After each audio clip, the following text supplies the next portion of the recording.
निज कार्य की सिद्धि में लगा दी जाए तो इसको सिद्ध पद प्रदान कर सकती है। शक्ति वही है, शक्ति का प्रयोग जीव जिस आधार पर किया जा सकता है करता है, उसी के अनुसार वह फल को पाता है। प्रत्येक कार्य को करने के लिए शक्ति की आवश्यकता होती है। शक्ति के अभाव में कोई भी कार्य निष्पादित नहीं होता है, लेकिन शक्ति तभी तक संरक्षित रहती है जब तक शक्ति का सदुपयोग किया जाए। शक्ति का दुरुपयोग विनाश का कारण हुआ करता है। शक्ति का दुरुपयोग विनाश का कारण हुआ करता है। जिस माचिस की तीली में अग्नि की शक्ति है, माचिस की तीली में अग्नि की शक्ति है, लेकिन माचिस की तीली की अग्नि की शक्ति विस्फोटक होती है। ऐसा यदि आप मानेंगे तो भोजन नहीं कर पाएंगे। आप हमेशा माचिस की शक्ति को विस्फोटक ही मानेंगे, अथवा वह नष्टकारी अग्नि दाहक होती है और नष्ट करने की शक्ति से युक्त है, ऐसा ही नहीं है। उसी अग्नि से मां आपका पेट भरता है, और उसी अग्नि से पेट भरने के साथ साथ भी पाचन भी तभी होता है जब पेट की अग्नि ना हो तो पाचन भी नहीं हो सकता। जहां दाहक है वहीं पाचक भी है, वहीं उष्णता रहने वाली भी है। यदि उष्णता ना मिले तो आप जो ठंड के समय में उसी अग्नि का प्रयोग अपनी शीत की प्रकोप से बचने के लिए किया करते हैं। अग्नि वही थी, शक्ति उतनी ही थी, लेकिन शक्ति का प्रयोग किस दिशा में किया जा रहा है यह बात निर्णित करना चाहिए। शक्ति का प्रयोग जब आप विध्वंसक कार्यों में कर देते हैं तो वही शक्ति आपको आगे भी नहीं मिलने वाली है। एक शक्ति, एक तीली मां पूरे जंगल को जलाने के लिए समर्थवान है। एक तीली माचिस की पूरे जंगल को जलाने का समर्थवान है, और उस जंगल से कितनी तीली बन सकती थी? बस यही हमारे साथ हो रहा है।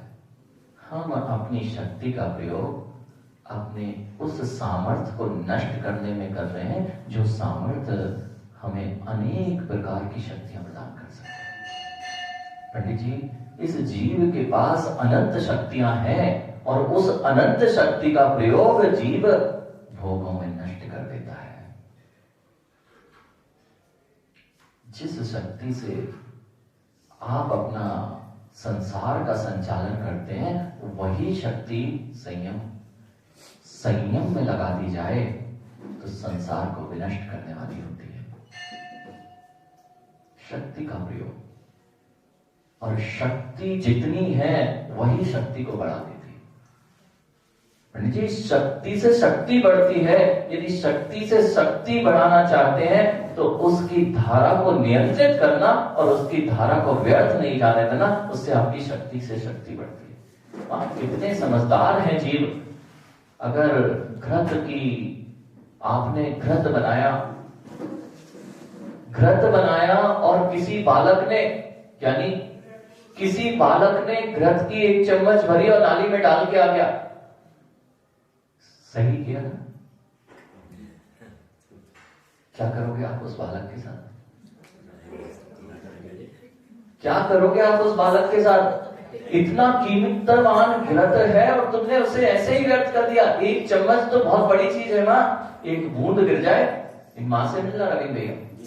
इतनी समझदार होती है मां, और जो समझदार नहीं होती मां, आपने यदि घृत एक रोटी में लगाते कि दोनों में लगाते?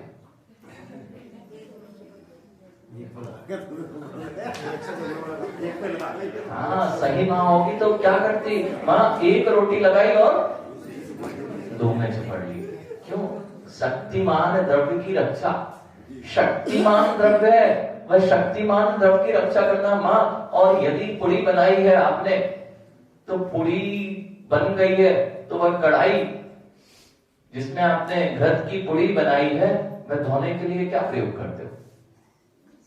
उसको सीधा घृत वाली जो पुड़ी जिसमें निकाली है उसको आप बर्तन में रख देते क्या? जैसे क्या करते? रवीन भैया, राख लगाने वाली माँ समझदार नहीं है। माँ राख लगाते क्या?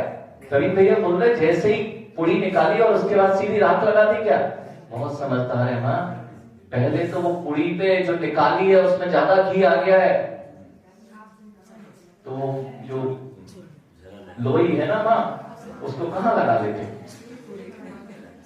इतनी आपको कितनी कितनी आपको कीमत है उस घृत की कि शक्तिमान द्रव्य है, कीमतमान द्रव्य है, इसकी शक्ति का प्रयोग होना चाहिए, व्यर्थ नहीं जाना चाहिए। और माँ कढ़ाई को भी ये माँ राख नहीं लगाती, पहले आटा लगाती है उसमें।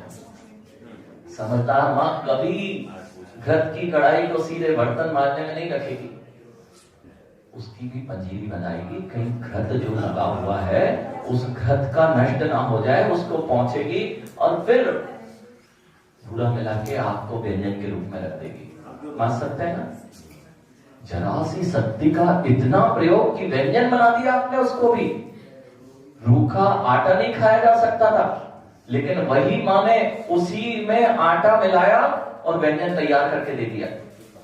यही तो आचार्य भगवान आपसे कह रहे हैं, आपके पास जो शक्ति है आप उसके व्यंजन नहीं बना रहे हो, सीधे सीधे भोगों में नष्ट करते हुए उसकी कीमत नहीं कर रहे।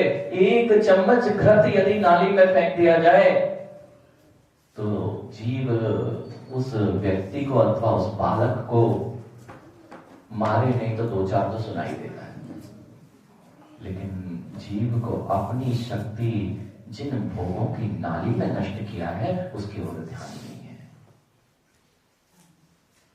वीर जो शक्ति है वह वीर के रूप में आपके अंदर थी। पंडित जी, जो वीर महाव्रतों को अंगीकार करा के और जीव को महाव्रती बनाते हुए सिद्ध बनाने की सामर्थ्य रखता था, उसी वीर की शक्ति को लोगों ने भोगों की नाली में कितनी बार बहाया है। घृत की कीमत है, अपनी शक्ति की कीमत नहीं है। जी, घृत की कीमत करना जान रहा है लेकिन शक्ति की कीमत नहीं कर पा रहा है, और वही शक्ति जब नष्ट हो जाती है तो चेहरे झुके मिलते हैं। बुद्धि जिनकी विहीन हो रही है, जिनके चेहरों पे रूखापन आ चुका है, वे सब तीव्र अपनी शक्ति को भोगों की नाली में नष्ट कर चुके हैं। जितनी भोग अभिलाषाएं बढ़ती जाती हैं, काम वासनाएं बढ़ती जाती हैं, ये शक्ति अपने आप क्षीण होती जाती है, बुद्धि भी चलना बंद हो जाती है। क्योंकि मस्तिष्क को चलाने के लिए यदि कोई कार्यकारी है तो आपका वीर है, और यदि वीर को आपने नष्ट कर दिया है तो ना तो मस्तिष्क चलता है और ना आपका शरीर चल सकता है। आज तक विवेक ही नहीं कि मैंने शक्ति को कहां प्रयोग किया, और कहते हैं बहुत कठिन मार्ग है। क्या व्रतों को अंगीकार करना कठिन है? अरे शक्ति का संरक्षण करना कठिन नहीं है, वही शक्ति बड़े बड़े कार्य किया करती है। जिस अग्नि से अग्निकांड हुआ करता है, वही अग्नि हजारों लोगों को लेके चलती कि नहीं? अग्नि की ताकत ही तो है। आप रेल यात्रा किया करते हैं, वह किसकी ताकत? उसको संरक्षित कर लिया गया। उतने ही कोयले में कितनी लंबी यात्रा आप कर लेते हैं, और उसी कोयले की शक्ति को यदि संग्रहित ना किया जाए तो वही कोयला कुछ देर में राख बना मिलता है। यहाँ अग्नि की बात नहीं है, यहाँ अपने जीवन में जो प्रक्रिया चल रही है उस पर चिंतन करने की, विचार करने की जरूरत है कि हम क्या कर रहे हैं। कहीं उस शक्ति को राख बना तो नहीं रहे हैं। आज आचार्य भगवान यही कह रहे हैं, आपकी शक्ति जो है वह शक्ति व्यक्तिगत होगी यदि आपने उसको संरक्षित कर लिया। घनत्व में शक्ति होती है, विरलन में शक्ति नहीं होती।